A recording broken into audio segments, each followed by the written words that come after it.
নাহমাদুহু ওয়া নুসাল্লি আলা রাসূলিহিল কারীম আম্মা বাদ। সম্মানিত মুসল্লিগণ, আজকে আপনাদের সম্মুখে একটি হাদিস নিয়ে আলোচনা করব। যে হাদিসটির মধ্যে আল্লাহ রাব্বুল আলামিন হালাল রুজির সম্পর্কে আমাদেরকে ধারণা দিচ্ছেন।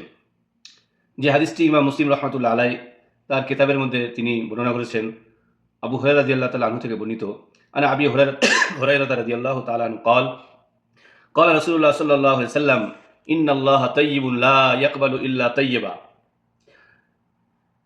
وأن الله أمر بالمؤمنين بما أمر به المرسلين كما قال الله عز وجل يا أيها الرسول كلوا من طيبات واعملوا صالحا إني بما تعملون عليم وقال الله عز وجل يا أيها الذين آمنوا كلوا من طيبات ما رزقناكم واشكروا لله إن كنتم إياه تعبدون ثم ذكر الرجل يطيل السفر عشعث أكبر يمد يديه إلى السماء يا رب مطعمه حرام ومشربه حرام وملبسه حرام وغزي بالحرام فإني استجاب لذلك। এই হাদিসের মধ্যে আবু হুরায়রা রাদিয়াল্লাহু তাআলা আনহু তিনি জানাচ্ছেন যে আল্লাহ পবিত্র এবং তিনি পবিত্র জিনিস ছাড়া কিছু কবুল করেন না। তিনি যেমন তার আম্বিয়া আলাইহিস সালাতু ওয়াস সালামদের যে আদেশ করছেন, অনুরূপ আদেশ তিনি মুমিন মুসলমানদের জন্য করছেন।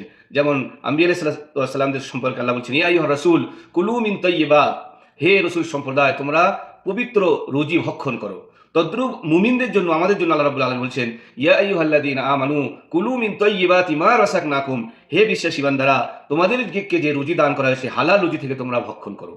তারপর নবী সাল্লাল্লাহু আলাইহি সাল্লাম একজন মানুষের উপমা দিলেন যে একজন মানুষ লম্বা সফর থেকে আসছে, যার গায়ের পোশাক ধুলো বালি লেগে আছে, মাথার চুলগুলো উস্কো খুস্কো, এমন অবস্থায় সে আল্লাহর কাছে দোয়া করে হাত তুলে, ইয়া রব ইয়া রব।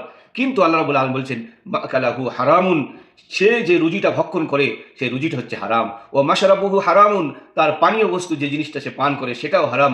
ও মালবাসুহু হারামুন, তার পরিধানের পোশাক পরিচ্ছদগুলো হারাম। ও গুজিয়া বিল হারাম, এবং হারাম জিনিসের দ্বারাই সে তার পরওয়ারিশ হয়েছে, লালন পালন হয়েছে। আমি কেমনভাবে তার দোয়াকে কবুল করি? তো ভাইরা আমার, আল্লাহর কাছে দোয়া কবুলের উদ্দেশ্য, দোয়া কবুল করানোর জন্য এবং কোনো ইবাদত আল্লাহর কাছে কবুলের জন্য শর্ত হচ্ছে হালাল রুজি।